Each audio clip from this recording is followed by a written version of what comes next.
பாதை என்பது வழக்கமாகவே ஆளரவம் இல்லாமல், குறிப்பாக நேற்று இரவு சுமார் 30 மணி அளவில் அந்த பகுதியில் என்ற இளைஞர் கல்லூரி மாணவியான தனது தோழி காரில் வைத்துக் கொண்டு பேசிக் கொண்டிருந்துள்ளார். சுமார் 11 மணி அளவில் அந்த பகுதிக்கு வந்த ஒரு 3 பேர் கொண்ட இளைஞர்கள் கும்பல் அந்த இளைஞரை தாக்கிவிட்டு அந்த கல்லூரி மாணவியை தூக்கிச் சென்றிருக்கிறார்கள். இதைத் தொடர்ந்து அந்த இளைஞர் அந்த கல்லூரி மாணவியான தனது தோழியை காப்பாற்ற முற்பட்ட போது பலத்த பலமாக அவர் இந்த 3 பேரும் தாக்கியதுல அந்த இளைஞர் அங்கிருந்து ஓடிவிட்டார்.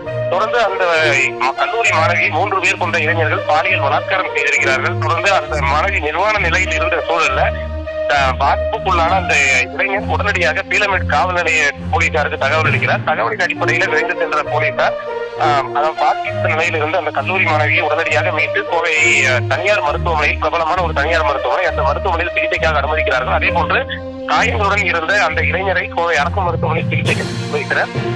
அந்த 3 பேர் அந்த பகுதியில் எங்காவது இருக்கிறார்களா என்று தேடி பார்த்தபோது எங்கும் கிடைக்கவில்லை. தொடர்ந்து இது தொடர்பாக வழக்கு பதிவு செய்து தீவிரமான தேடுதல் ஈடுபட்டுக் கொண்டிருக்கிறார்கள்.